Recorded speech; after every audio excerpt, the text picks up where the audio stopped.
शेख अल आलम council टंडूजाम की जानिब से जामे मस्जिद गौसिया में यौम सिद्दीक अकबर कॉन्फ्रेंस मुनक्कद की गई, जिससे खिताब करते हुए मारूफ आलमदीन अल्लामा मौलाना मुफ्ती खुर्रम अतारी ने कहा कि हुजूर सल्लल्लाहु अलैहि वसल्लम ने फरमाया कि बहुत कम लोगों में तमाम सिफात पाई जाती है, जबकि सिद्दीक अकबर में 360 सिफात मौजूद थी और आपको आला फजीलत हासिल थी।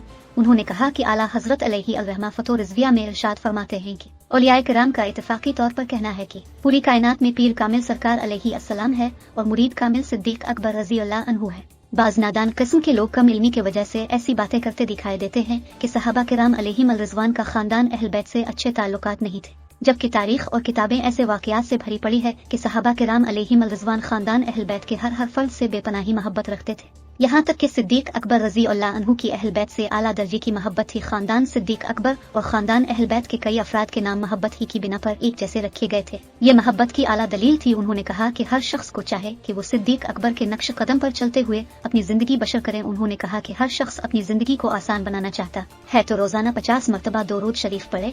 इस मौके पर मुल्क के मारूफ नात खां शाहिद हुसैन नक्शबंदी, अलहाज इम्तियाज हमीद, गुलाम रबानी समेत दीगर नात खां ने नते पढ़कर महफिल को गरमा दिया। इस मौके पर खलीफा प्रोफेसर नजीर नक्शबंदी, खलीफा डॉक्टर मोहम्मद सईद अर रहमान, अल्लामा मौलाना हाफिज हुसनैन सीरानी समेत दीगर मौजूद थे।